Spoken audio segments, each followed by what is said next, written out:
하나님의 말씀 보시겠습니다. 하나님의 말씀은 신약 성경 로마서 10장 1절에서 4절의 말씀이 되겠습니다. 로마서 10장 1절에서 4절의 말씀입니다. 형제들아, 내가 내 마음에 원하는 바와 하나님께 구하는 바는 이스라엘을 위함이니 곧 저희로 구원을 얻게 하려 함이라. 내가 증거하노니 저희가 하나님께 열심히 있으나 지식을 쫓는 것이 아니라 하나님의 의를 모르고 자기의 의를 세우려고 힘써 하나님의 의를 복종치 아니하였느니라. 그리스도는 모든 믿는 자들에게 의를 이루기 위하여 율법의 마침이 되시느니라. 같은 말씀의 제목으로 그리스도는 율법의 마침이 되리라 하는 말씀으로 말씀을 드리겠습니다.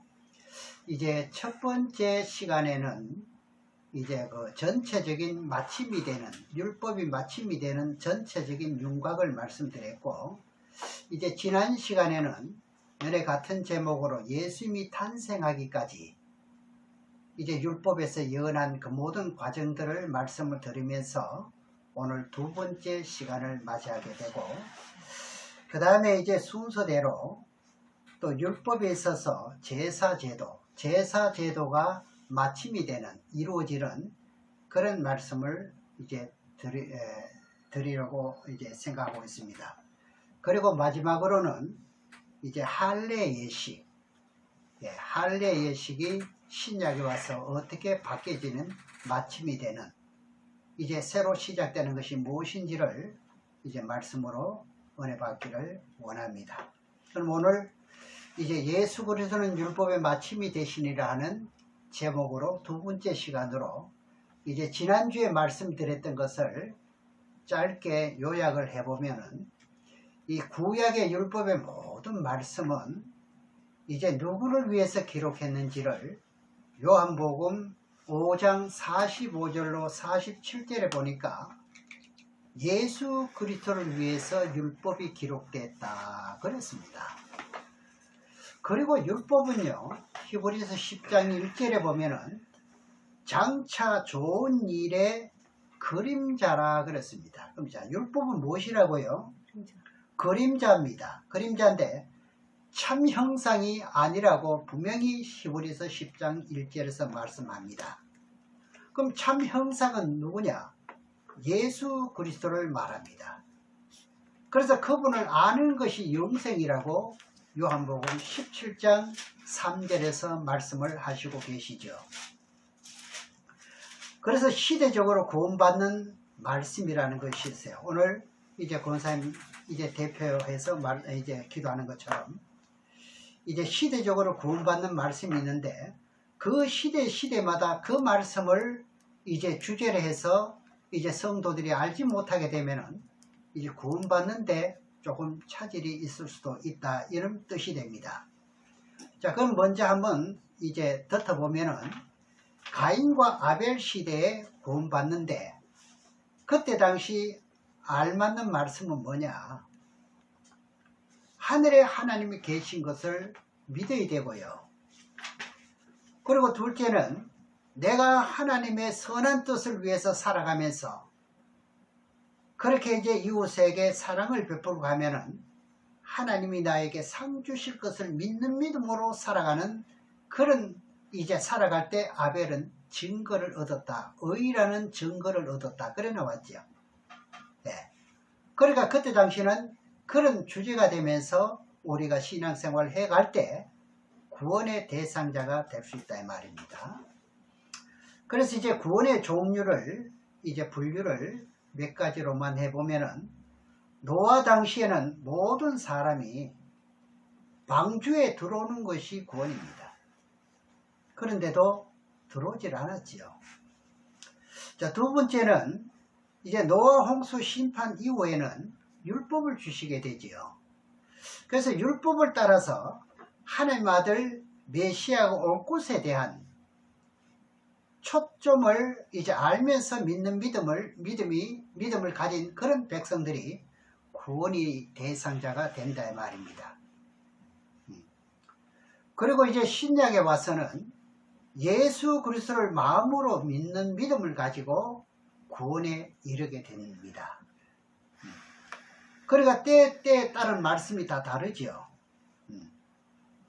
그래서 예수 그리스도가 다시 재림한다는 믿는 믿음을 가지면서 이제 슬기로운 다섯 처녀처럼 이제 고린도후서 11장 1절 2절을 보게 되면 사도 바울이요, 목회를 하면서 교인들에게 말하기를 내가 너희들을 정결한 신부로 단장을 시켜서 신랑 대신 예수께 중매하는 역할을 하러 왔다, 이렇게 말씀합니다. 그러니까 분명히 때에 맞는 말씀을 증거해야 되는 것이 맞지요. 그리고 지금 우리가 증거해야 될 것은 뭐냐? 지금 시대에 첫째로 우리가 죽어야 할 생명이 영생의 길을 얻을 수 있는 그분이 탄생되었으니까 그분이 우리의 모든 죄악을 담당하시고 가셨다. 이걸 분명히 믿으셔야 됩니다. 그리고 두 번째는 그분이 다시 오시는데 진짜 유대인 왕으로 오실 그분을 영접하고 맞이할 그 메시지 두 가지로 증거해야 됩니다. 이런 뜻을 가지고 이제 그 홀이라는 유다를 통해서 떠나지 않는다 그랬죠. 그럼 누가 오시기까지라고 그랬습니까? 예수님이 나타날 때까지라 그랬습니다. 이것을 나단 선지자가 예언한 말씀이 지난 시간에 보았습니다만 사무엘하 7장 10절에서 17절에 보면은 다윗이 이제 나이가 많아서 죽을 때가 됩니다. 그래서 이제 하나님께서 나단 선지자를 보냈지요. 나단 선지자를 보내가지고 예언하시기를 내가 내 뒤에 날 자식을 통해서 영원한 왕을 세운대요. 언제까지 왕을 세우느냐? 다윗의 대를 통해서 예수님이 오실 때까지 왕이 이것이 안 끝쳐집니다.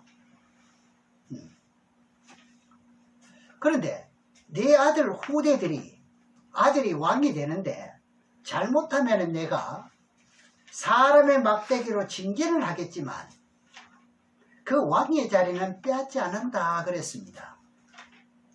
자, 이렇게 놓고 보니까 이제 창세기 49장 8절에서 11절과 그리고 창세기 12장 3절에 약속했기 때문에 이 뜻대로 계속 하나님은 주님이 오실 때까지 이루십니다.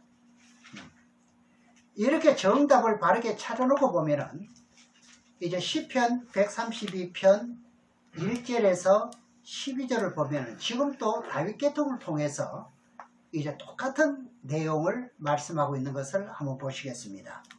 시편 132편 11절에서 12절의 말씀을 한번 보겠습니다.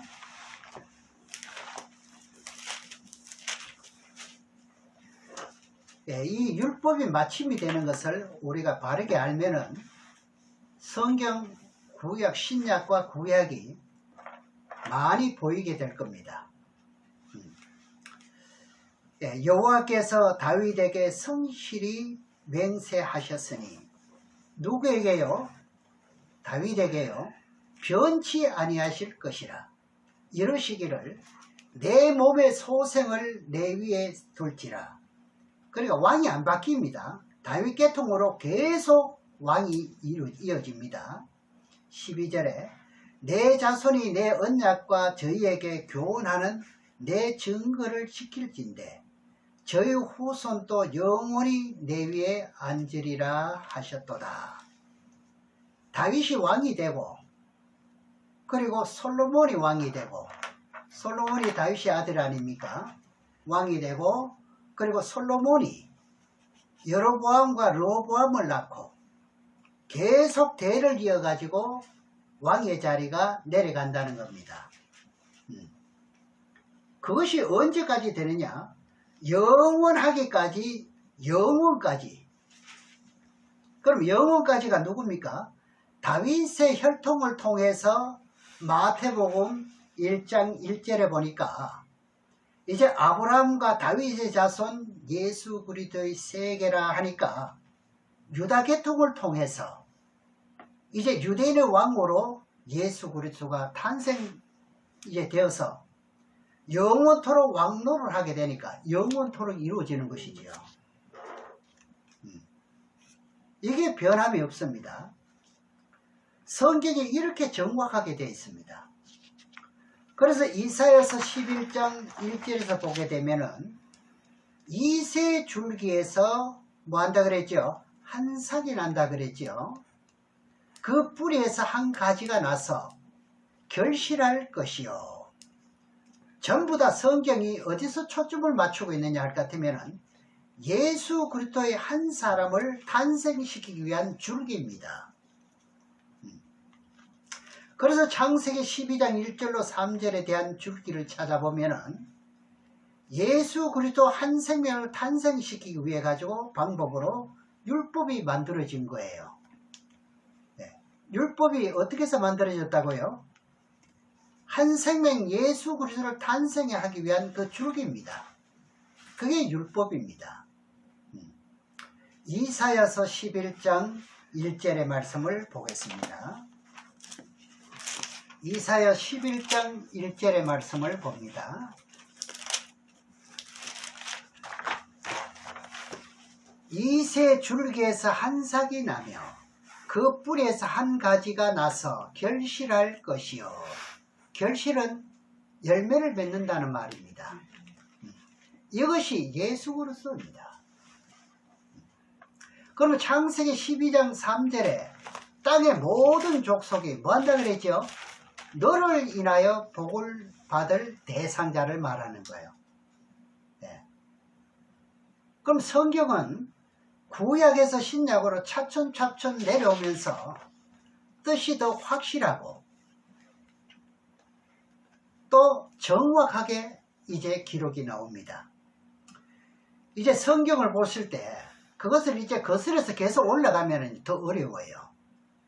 내려오면 쉽죠. 이루어지고 있기 때문에. 예. 그래 제일 첫 번에 예언됐던 것은 좀 어려워요. 그래서 창세기 3장 15절이 조금 어렵습니다. 그 다음 예언이 조금씩 쉬워집니다. 그래서 성경의 가장 정확한 답을 찾으려면 이루어진 신약에서 답을 찾아서 거꾸로 올라가면 해석이 정확하게 될 수가 있습니다. 예. 그래서 이제 관주를 보는 방법도 어떻게 보느냐? 구약에서부터 내려오는 방법이 있고요. 그리고 내려온 것을 어떻게 해요? 거꾸로 거슬러 올라가면은 이제 그 방법이 되는 거예요. 아주 정확한 우리가 바라는 그런 확신 있는 그 말씀을 찾을 수가 있다 이 말입니다. 그래서 관주 보는 비결도 우리가 깨닫는 것이 참 좋습니다. 그러면 성경 해석이 구약에는 너무너무 어렵게 되었기 때문에 해석이 잘 안 되면은요, 어렵게 되어 있다고 해서 억지로 해석하면 돼요, 안 돼요? 안 됩니다, 이건요. 굉장히 조심해야 됩니다. 억지로 해석하라고 애쓰면 절대 안 됩니다. 이제 그 말씀을 낱낱이 신약에서 관주를 찾도록 우리가 노력을 해보면은 성경이 상당히 나와 친근해질 수가 있습니다. 그렇게 하다 보면은 신약에서 구약에 딱 맞는 것이 나오게 되거든요. 그 뜻을 놓고 보면은 구약의 어려운 것을 모두가 해석이 가능합니다. 그래서 창세기 3장 15절을 볼 것 같으면 이런 말씀이 있죠. 뱀의 후손과 여자의 후손이 원수된다고 그러잖아요. 그런데 원수가 어떻게 되는지 우리가 이사야서를 통해 가지고 처녀가 잉태해서 아들을 낳는다 하면서 점차적으로 그 말씀이 가까워지고 있지요. 그 성경이 그렇게 되어 있어요. 그럼 성경은 열린 곳에서 듣게 되면은 열리고요. 닫힌 데서 들으면은 계속 닫히는 것입니다. 그래서 우리가 먼저 귀에 할례를 받아야 된다는 말을 하잖아요. 바르게 알고 들어야 된다 이 말이죠. 성경은 항상 이제 우리가 가지고 다니는 이 성경이 원인, 과정, 결과가 있는데 그것이 틀리면은 이것은 좀 덮어둬야 됩니다. 답이 나오지 않을 것 같으면은. 그래서 이제 열린 것과 열리지 않은 것을 우리가 성도들이 구별을 할 수가 있다 이 말입니다. 그러니까 이런 귀에 할례를 받지 못하니까 이 소리 저 소리 다 들어가지고 내 속에서 혼돈이 됩니다. 이 뇌가 혼돈을 일으키는 거예요. 그러니까 어떻게 됩니까? 짬뽕이 되게 되면은 정신이 혼란해집니다. 뭔가 알 때까지는 한 줄기의 말씀만 들으셔야 되고 한 줄기의 말씀만 여러분들이 깨우치기 위해서는 이렇게 관주를 이용하면은 굉장히 도움이 된다 이 말입니다. 틀리질 않지요. 그래서 여기서 관주에서 답을 찾지 못하는 것은 이제 목사님께 물어보든지 하게 되면은 이건 변치 않은 믿음이 될 수가 있습니다. 그러니까 우리가 성경 보는 방법을 계속 알고 터득하다 보면은 그야말로 나도 모르게 성경이 보이게 됩니다. 그러니까 이것이 잘못됐느냐 잘 됐느냐 이것은 누가 알아요? 본인이 알게 됩니다. 본인이요. 그래 되면 종말에는 이 미혹하는 영이 많다고 하는데 어디 가서 여러분들이 예배를 드려도 그것을 이제는 깨우치게 되잖아요. 그래 기준이 없으면 우리가 알 도리가 없지요. 이사야서 65장에서 한번 보시겠습니다. 이사야서 65장 17절에서 23절까지 말씀을 한번 보겠습니다. 좀 깁니다만 보라 내가 새 하늘과 새 땅을 창조하나니 이전 것은 기억되거나 마음에 생각나지 아니할 것이라. 너희는 나의 창조하는 것을 인하여 영원히 기뻐하며 즐거워할지니라. 보라 내가 예루살렘으로 즐거움을 창조하며 그 백성으로 기쁨을 삼고 내가 예루살렘을 즐거워하며 나의 백성을 기뻐하리니 우는 소리와 부르짖는 소리가 그 가운데 다시는 들리지 아니할 것이며 거기는 날수가 많지 못하여 죽는 유아와 수완이 차지 못한 노인이 다시 없을 것이라. 곧 100세 죽는 자가 아이겠고 100세 못되어 죽는 자는 저주를 받은 것이라. 21절에 그들이 가옥을 건축하고 그곳에 거하겠고 포도원을 재배하고 열매를 먹을 것이며 그들의 건축한 데서 타인이 거하지 아니할 것이며 그들의 재배한 것을 타인이 먹지 아니하리니 이는 내 백성의 수완이 나무의 수완과 같겠고 나의 택한 자가 그 손으로 일한 것을 길게 누릴 것이며 그들의 수고가 헛되지 않겠고 그들의 생산한 것이 재난에 걸리지 아니하리니 그들은 여호와의 복된 자의 자손이요 소생도 그들과 함께 될 것임이니라. 자, 이것을 보면은 이게 천년세계에 관한 말씀이죠. 그리고 천년세계에도 자식을 낳는 것이 나와요. 그런데 고린도전서 15장 52절에 보면은 그 이하에 쭉 보게 되면은 부활과 변화된 사람은요 죽을 수가 없고 계속 산다는 말이죠. 그리고 자식을 낳을 수가 없다고 하는데 여기서는 뭐가 나옵니까? 자식을 낳는 것이 나오니까 이렇게 성경의 근본 바탕이라는 것이 있는데 이것을 무슨 말인지 이해가 가지 않을 수가 있습니다. 그래서 하나님이 이것이 무슨 말입니까? 무슨 말씀인지 기도했더니 깨우쳐 준 것이 뭐냐 하면 이 시간에도 그 말씀을 드리려고 하는 거예요. 하나님은 항상 진리의 근본 바탕이 있게 됩니다. 그러니까 우리가 이 말씀이 기본적인 바탕이 깔리게 되면은 기도를 많이 하고 외치고 증거하면은 말씀에 뭐가 있다 그러죠? 말씀이 불이 된다고 말해요. 그래서 성도들은 뭐가 된다 합니까? 나무가 된다 그러죠.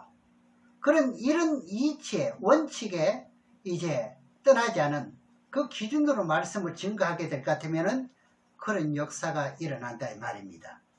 그리고 또 말씀은 또 살아있다 그러지 않습니까? 그럼 살아있는 말씀을 듣게 되면은 어떻게 돼요?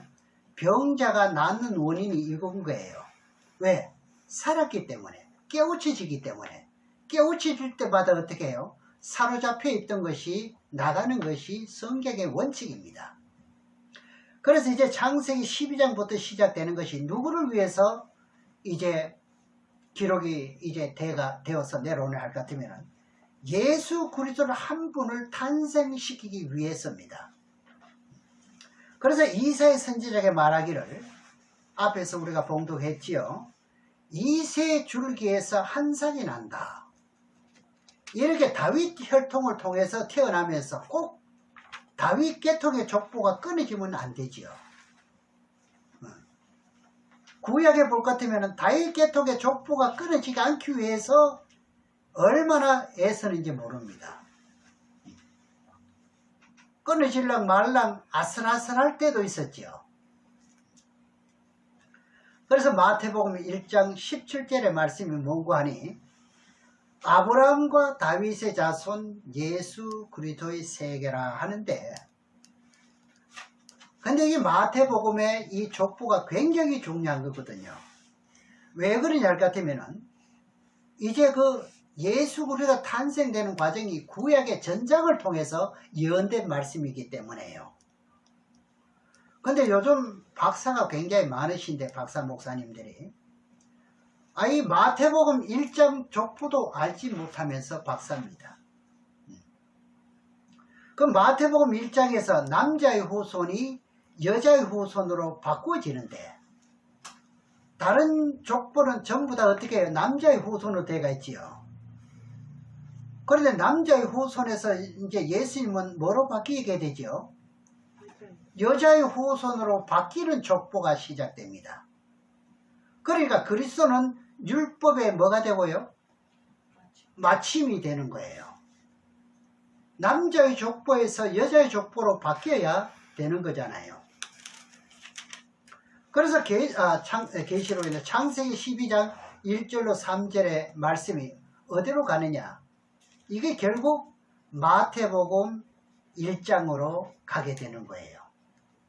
그럼 마태복음 1장에서 남자의 후손이 이제 여자의 후손까지만 해석이 됐지 아직까지 줄거리는 말씀을 드리지 않았습니다. 그러니까 마태복음에 대한 것이 또 있는데, 이 성경은 아주 무궁무진합니다. 그래서 하나님 앞에 갈 때까지 성경을 풀어도 다 풀지 못합니다. 그럼 성경도 뭐가 있다 그랬죠? 제가 항상 말씀드리기를 공식이 있다는 말씀을 드렸죠. 우리가 세상의 산수를 푸는데도, 수학을 푸는데도 구구단을 외워야 풀듯이 이 성경도요, 기본 바탕을 놓고 풀어야 됩니다. 그 근본 바탕을 모르면 성경은 풀릴까요? 안 풀릴까요? 안 풀리도록 되어 있습니다. 그래서 어렵다 말을 그렇게 하거든요. 그것을 우리에게 알려주시니까 마지막 때 얼마나 감사합니까? 우리는 항상 성경을 보고 깨우쳐질 때는 뭐가 필요하냐 할 것 같으면 겸손입니다. 항상 낮아지고 겸손해야 됩니다. 행여나 나도 모르게 성경을 잘못 전한 것이 있으면 어떻게 해요? 하나님, 나 성경 잘못 전한 거 용서해 주세요. 이만큼 성경이 기준이 되기 때문에요. 회개해야 된다 그럽니다. 그래서 성경이 새롭게 이제 열리게 되는데, 새로운 피조물이 뭐지요? 우리가 새로운 피조물 하는 말을 용어를 많이 쓰잖아요. 그럼 해가 바뀌면 뭡니까? 새로운 피조물이죠. 해가 바뀌면은. 그럼 한 해가 지나가기 전에 성경을 잘못 전한 것을 뭐 해야 됩니까? 회개해야 되죠. 그것이 새로운 피조물입니다. 여러 가지도 있겠지만은, 그 이스라엘 백성들이 7월 10일이면은 무슨 날이냐 할 것 같으면은 회개 날입니다. 그것이 레위기 16장 29절에 나오지요. 1년에 잘못된 것을 회개하는 회개의 날이라는 것이 있습니다. 그럼 우리는 어떻게 해요? 연말에 한 해 묵은 때를 벗겨야 돼요? 안 벗겨야 돼요? 그래야만 새로운 피조물이 되지요. 그죠? 지금 연말이 다 돼가기 때문에 새 출발을 하게 된다 이 말입니다. 예레미야 23장 5절의 말씀을 한번 보겠습니다. 예레미야 23장 5절에 나 여호와가 말하노라.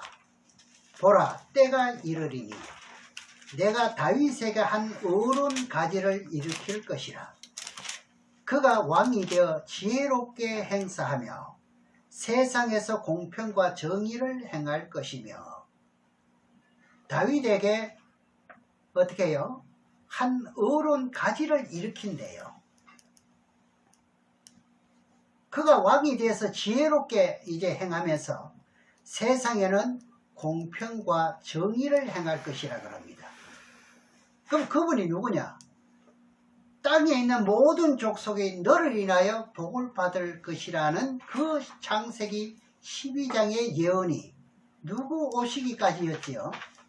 실로가 오시기까지. 그래, 예수 그리스도가 오시기까지를 말씀하고 있습니다. 그것이 창세기 12장에서 예레미야서까지 구약 예언에서 지금 다 내려오니까 이제 이사야를 거슬러 가지고 다른 것은 안 보아도 마태복음 1장 1절에 보게 되면은 아브라함과 다윗의 자손 예수 그리스도의 세계라. 예수님이 탄생한 것을 보니까 어떻게 되냐 할 것 같으면 마태복음 1장 18절에 보면은 무엇으로 잉태했죠?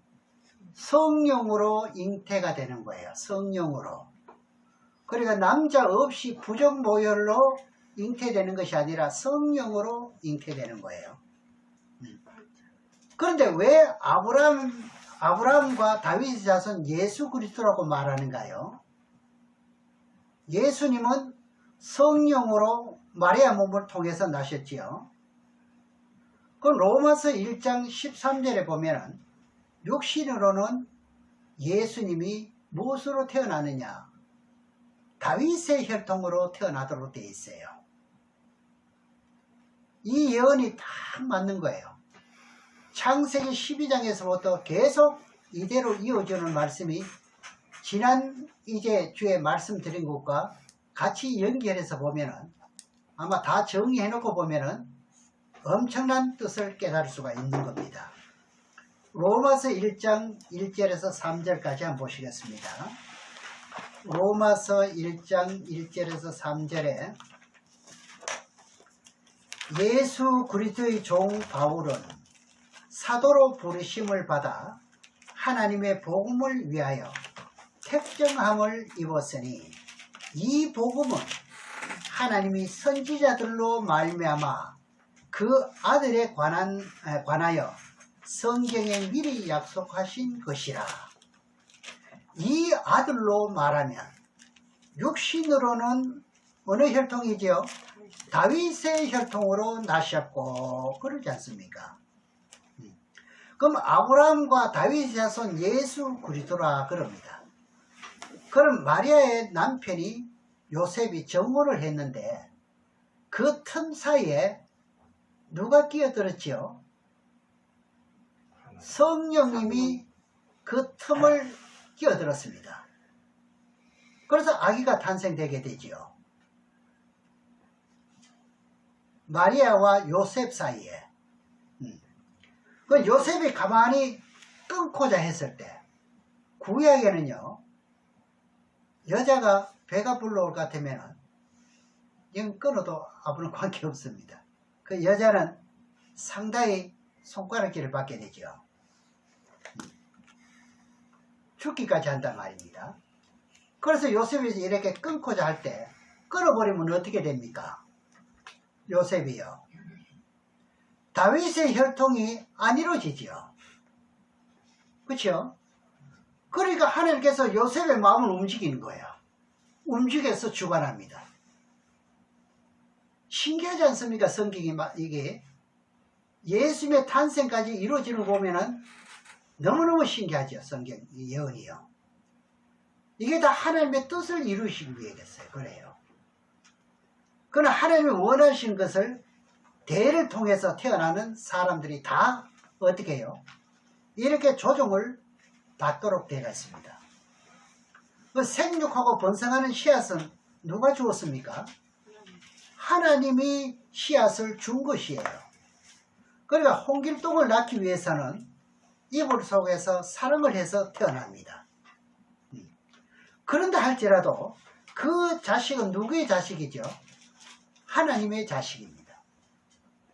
그리고 하나님께서 생육하고 번성하는 복을 주셨기 때문에 그렇습니다. 생육 번성의 복을 누가 줬지요?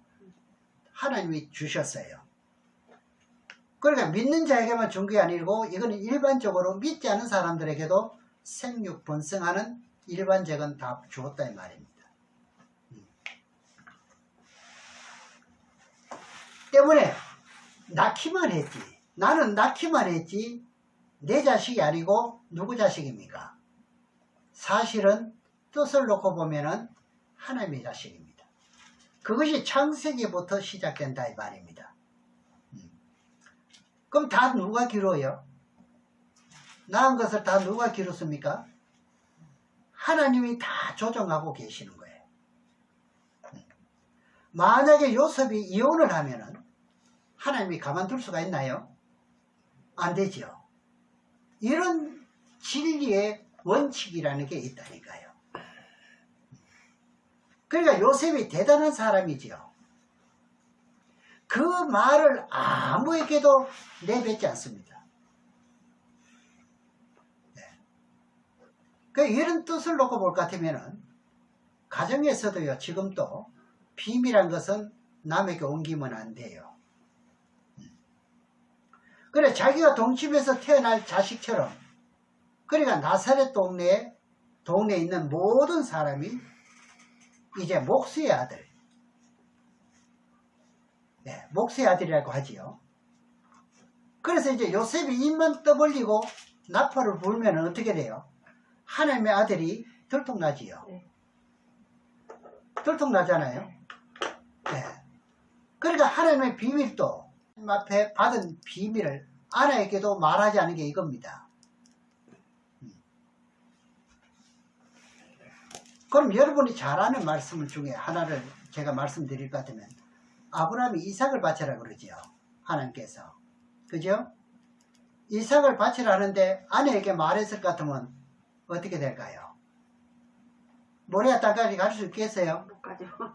대판 싸움이 일어날 수도 있습니다. 어떻게 낳은 아들인데. 네.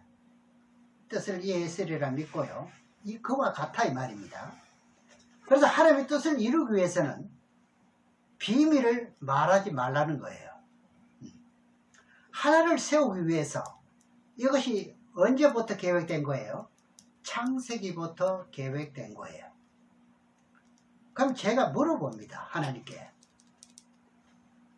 뭐라고 물어보느냐? 하나님, 왜 첫 작품은 실패하게 만들고 둘째 작품을 완성을 시킵니까? 첫 작품이 실패했어요? 안 했어요? 둘째 작품은요? 성공했죠? 피조물은 다 누굴 위해서 지어놓았습니까? 하나님 위해서 지어놨는데 그들이 나에게 순종하는지 안 하는지 시험해 본 것이고요. 그 다음 타락한 후에는요, 순종하는 백성들만 어디로 이끌어 간다고요? 영원한 세계로 들여보낼 것이라는 뜻이에요. 여러분도 한번 기대해 보세요. 그러면 타락하고 나서 순종하는 백성들은 어디로 데려가기 위한 작품이에요? 영원한 세계. 그렇죠. 네. 그러니까 실패했는데 여기서 우리가 어떻게 해요? 순종하는 백성들이 들어간다는 거예요. 네. 우리가 알고 보니까 구약에도 어떻습니까? 그때는 미완성이었잖아요. 말씀이. 그죠? 구약에 누굴 믿는 믿음을 가져야만 구원이 되나요? 영원한 세계에 들어가나요? 아직까지 들어가지는 못했는데 약속은 받아놨다 이 말입니다. 그래서 예수님도요, 이 땅에 와서 히브리서 5장 8절에 보면은 고난을 통해서 순종을 배웠다 이렇게 말씀하십니다. 그래서 하나님은 왜 첫 작품을 실패했어요?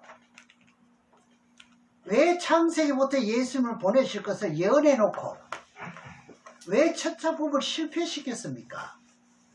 그러면 피조물을 만든 목적이 누굴 위해서 만들었다고요? 나를 위해서 만들었다는 거예요. 그런데 그놈들이 나를 배반했으니 내가 다시 순종하는 백성을 뽑아서 어디로요? 영원한 세계로 내가 사람을 만들겠다는 거예요. 그게 둘째 작품입니다.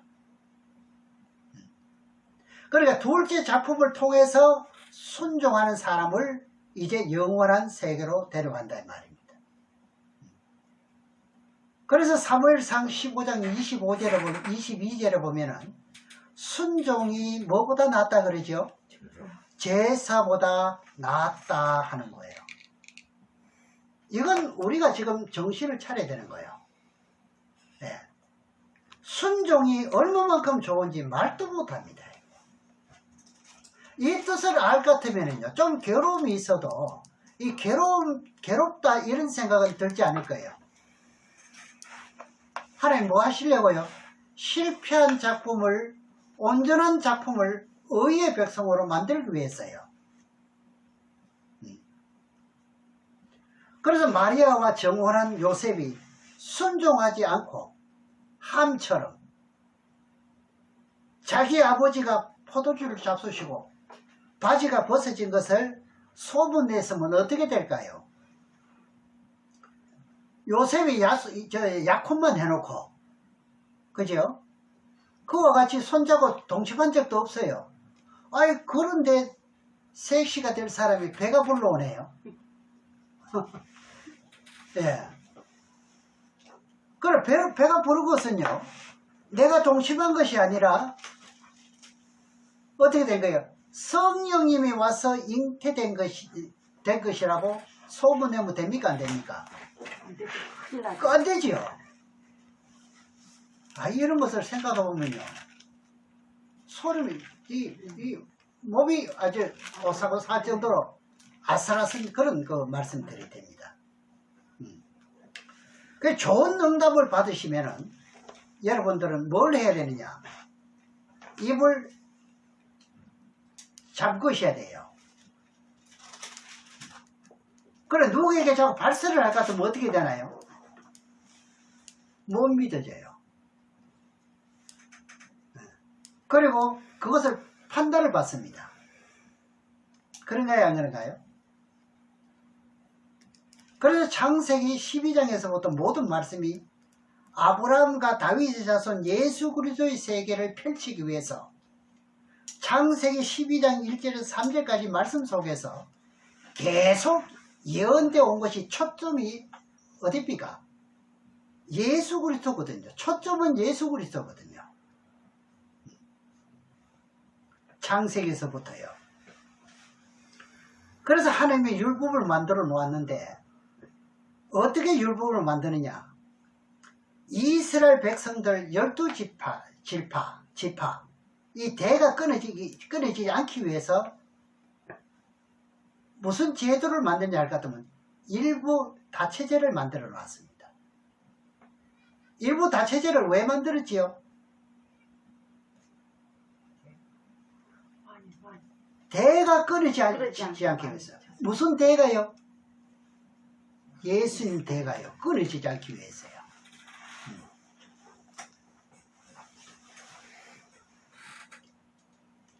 근데 사실은 일부 다체제가 아니라 일처 다체제지요. 여자가 한 집에서 시집을 가서 그 남편이 자식을 낳지 못하면 둘째, 셋째 내려가고 하는 게 이 말씀에서 다 열리게 됩니다. 왜 그랬든지.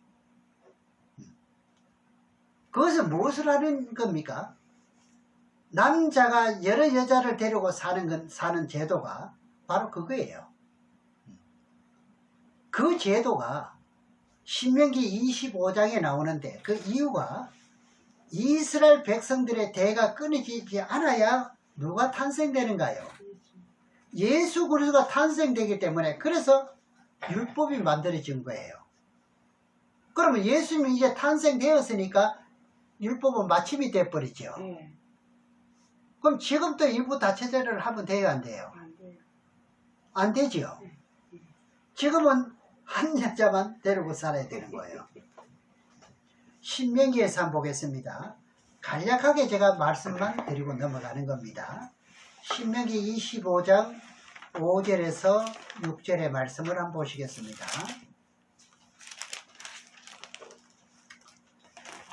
형제가 동거하는데 그중 하나가 죽고 아들이 없거든 그 죽은 자의 아내는 나가서 타인에게 시집까지 말 것이요. 타인에게 갈 것 같으면 대가 틀리지 않습니까? 족보가 바뀌잖아요. 네. 그렇기 때문에 타인에게 안 갔던 거예요. 그죠? 그 집안 식구를 통해서 계속 이거 나가는 거예요. 그 남편의 형제가 그에게로 들어가서 그러니까 다른 남자에게 보내지 않고 그 집안에서 계속 있었던 거예요. 그를 취하여 아내를 삼아 그의 남편의 형제된 의무를 그에게 다 행할 것이요. 그러니까 시동생이 이제 그 마지가 죽고 시동생에게 계속 이제 넘어갑니다. 예. 그럼 시동생은 딴 여자를 데리고 못 삽니다. 왜? 왜 그래요? 이유가 뭐지요? 혈통을. 예, 그 계통을 통해서 와야 되기 때문에 끊어지면 안 되기 때문에요. 근데 지금도 그런 혈통이 있어요. 중국 소수민들은. 아, 그렇겠죠. 예. 지금 무슬림들이 지금 그거잖아요. 그 여인이 낳은 처자들이 그 죽은 그 형제의 후사를 계속 이어가야 되는 거예요.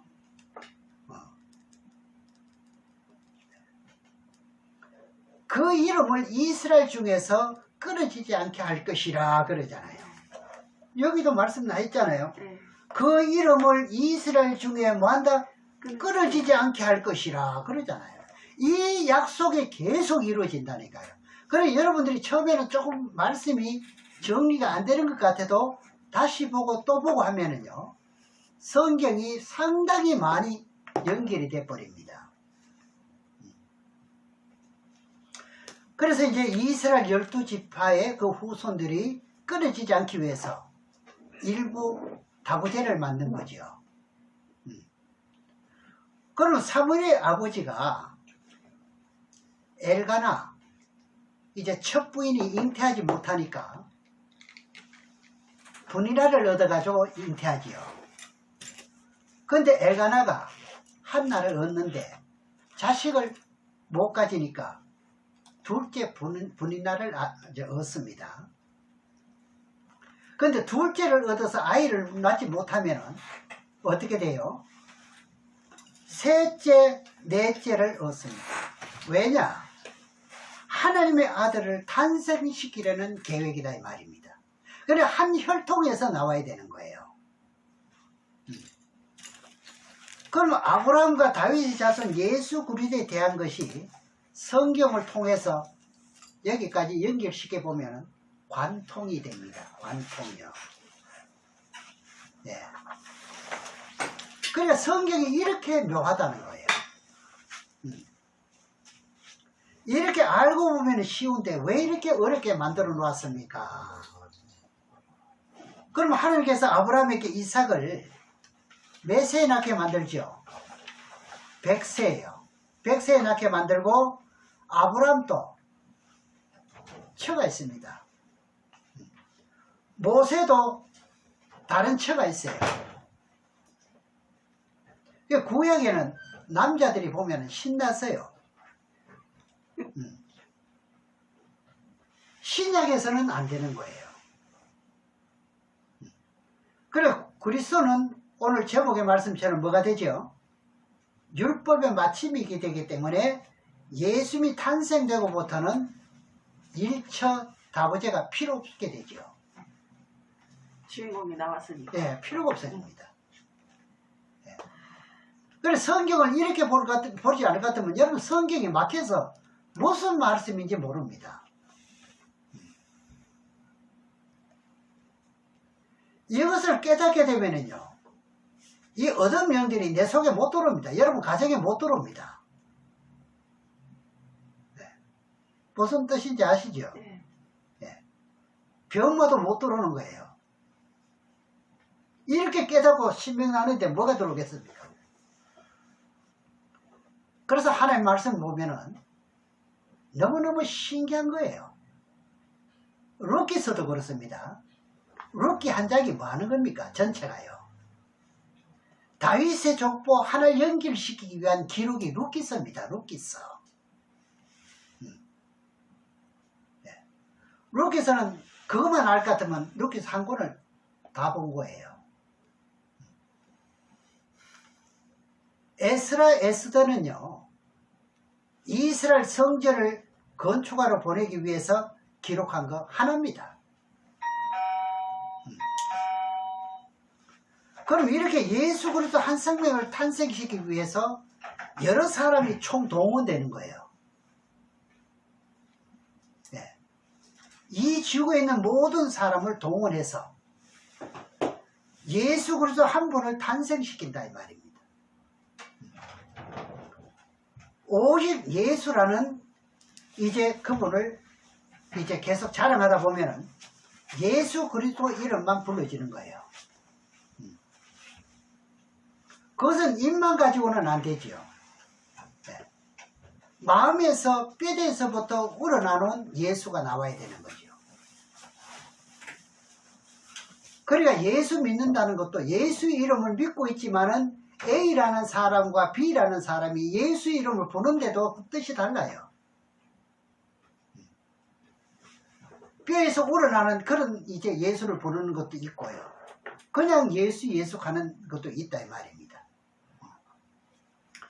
그러면 룻기에서 이제 한 말씀을 보고 또 다음 시간에 한 번 더 이제 예수 오실 때까지 탄생에 대한 이 비밀을 말씀을 드리도록 하고 그 다음에 이제 제사 제도에 대한 말씀을 드리려고 합니다. 룻기서 4장 7절에서 12절 보겠습니다. 옛적에 이스라엘 중에 모든 것을 무르거나 교환하는 일을 확정하기 위하여 사람이 그 신을 벗어 그 이웃에게 주더니 이것을 이스라엘에 증명하는 전례가 된지라. 이에 그 기업 물을 자가 보아스에게 이르매 내가 너를 위하여 사라 하고 그 신을 이제 벗은지라. 보아스가 장로들과 모든 백성에게 이르되 내가 엘리멜렉과 기럯과 말론에게 있었던 모든 것을 나오미의 손에 산 일에 너희가 오늘날 증인이 되었고 또 말론의 아들 모압 여인의 룻을 사서 나의 아내로 취하고 그 죽은 자의 기업을 그 이름으로 있게 하여 그 이름이 그 형제 중과 그곳 성문에서 끊어지지 않게 하매 너희가 오늘날 증인이 되었느니라. 11절에 성문에 있는 모든 백성과 장로들이 가로되 우리가 증인이 되노니 여호와께서 내 집에 들어가는 여인으로 이스라엘 집 세운 라엘, 레아 두 사람과 같게 하시고 너로 에브라스에서 유력하고 베들레헴에서 유명하게 하시기를 원하며 여호와께서 이 소년 여자로 내게 후사를 주사 내 집으로 다말이 유다에게 낳아준 베레스의 집과 같게 하시기를 원하노라. 예, 그래서 이 룻이라고 하는 여자를 사서 누구 집안의 혈통을 이어가나요? 엘리멜렉의 집안의 혈통이요. 즉 다윗의 혈통을 이어가는 거예요. 예. 그래서 하나님의 아들 예수 그리스도가 탄생하기 위한 계획이라는 겁니다. 그 이 룻기서를 읽어보면 다른 것도 아무것도 없어요. 뭐가 있다고요? 단지 예수 그리스도 한 족보를 탄생시키기 위한 것 이외에는 아무것도 없다 이 말입니다. 그러니까 이 혈통 하나를 이어가는 일이 얼마나 중요하다는 것을 여러분들이 아셔야 됩니다. 오늘 여기까지 말씀을 드리면서 다음 시간에 말씀을 이어가도록 하겠습니다. 기도하겠습니다.